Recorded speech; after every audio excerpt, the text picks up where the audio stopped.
టాలీవుడ్ ఇప్పుడు నలిగిపోతుంది. అటు ఆంధ్రప్రదేశ్కి వెళ్లాలో ఇటు తెలంగాణలో ఉండాలో అర్థం కాక టాలీవుడ్ పెద్దలు పిచ్చెక్కిపోతున్నారు. ఆంధ్రప్రదేశ్ ప్రభుత్వం తమ రాష్ట్రానికి రావాలని సినిమా పరిశ్రమను పిలవడం మొదలుపెట్టింది.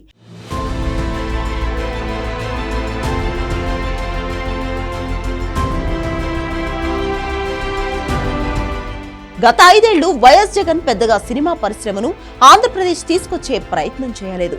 కానీ ఇప్పుడు మాత్రం ఏపీ ఉప ముఖ్యమంత్రి పవన్ కళ్యాణ్ ఎలాగైనా సరే సినిమా పరిశ్రమ ఆంధ్రప్రదేశ్ తీసుకురావాలని, అమరావతిలో ఫిల్మ్ నగర్ తరహాలో సినిమా వాళ్లకు కొంత భూమిని కేటాయించాలని, అలాగే స్టూడియోల నిర్మాణానికి కూడా సహాయ సహకారాలు అందించాలని ప్లాన్ చేస్తున్నారు. ఇటీవల ఉత్తరాంధ్ర వెళ్లిన సందర్భంగా కూడా తెలుగు సినిమా పరిశ్రమ ఆంధ్రప్రదేశ్ లో అడుగు పెట్టాలని, ఏపీలో షూటింగ్ చేయాలని కోరారు.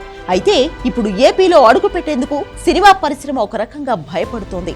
తెలంగాణ ముఖ్యమంత్రి రేవంత్ రెడ్డి దెబ్బకు ఏపీ వెళితే ఖచ్చితంగా మరిన్ని ఇబ్బందులు వచ్చే అవకాశం ఉంటుంది అనే భయంలో సినిమా పరిశ్రమ ఉంది.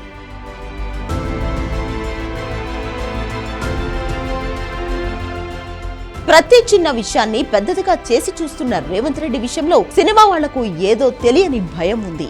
ఆయనకు ఎదురు చెప్పలేని పరిస్థితి కూడా ఉంది. ఇటీవల అల్లు అర్జున్ కు ఒక రకంగా రేవంత్ రెడ్డి చుక్కలు చూపించారు. ఇంకా ఆ వ్యవహారం నుంచి అల్లు అర్జున్ బయటకు రాలేదు. అటు అక్కినేని నాగార్జున కూడా రేవంత్ రెడ్డి ఆగ్రహానికి గురయ్యారు. అందుకే సినిమా వాళ్లు రేవంత్ రెడ్డి జోలికి వెళ్లేందుకు ప్రయత్నం చేయడం లేదు. ఇటు ఆంధ్రప్రదేశ్ అడుగు పెట్టకపోతే ఖచ్చితంగా పవన్ కళ్యాణ్ కూడా ఇబ్బంది పెట్టే అవకాశం ఉంటుంది అనే ఒపీనియన్ వినబడుతోంది. సినిమా వాళ్లకు అవకాశాలు కల్పిస్తామని ఆంధ్రప్రదేశ్ ప్రభుత్వం హామీ ఇస్తుంది.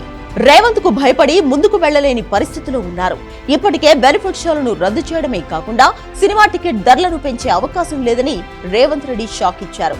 ఫ్యూచర్ లో ఆయనను ఎదిరించి ఆంధ్రప్రదేశ్ కు వెళితే తెలంగాణలో మరిన్ని ఇబ్బందులు ఎదురైనా ఆశ్చర్యం లేదు. ఇప్పుడు రేవంత్ రెడ్డి విషయంలో కూడా అదే జరుగుతోంది. అయితే కొంతమంది నిర్మాతలు మాత్రం ఆంధ్రప్రదేశ్ వెళ్లేది లేదని స్పష్టంగా చెబుతున్నారు. ఒక రకంగా హైదరాబాద్ మినహా తెలంగాణ జిల్లాల్లో సినిమాల ప్రభావం అంతగా ఉండదు. ఆంధ్రప్రదేశ్ లో మాత్రం శ్రీకాకుళం నుంచి చిత్తూరు వరకు సినిమాలు ఓ రేంజ్ లో డామినేట్ చేస్తూ ఉంటాయి. అయితే హైదరాబాద్ లో సినిమా వాళ్లకు ఆస్తులు ఉండడంతో అక్కడి నుంచి ఏపీలో అడుగు పెట్టడానికి 1కి 10 సార్లు ఆలోచిస్తున్నారు. మరి ఫ్యూచర్ లో అయినా ఏపీ వెళతారో తెలంగాణలోనే ఉంటారో చూడాలి.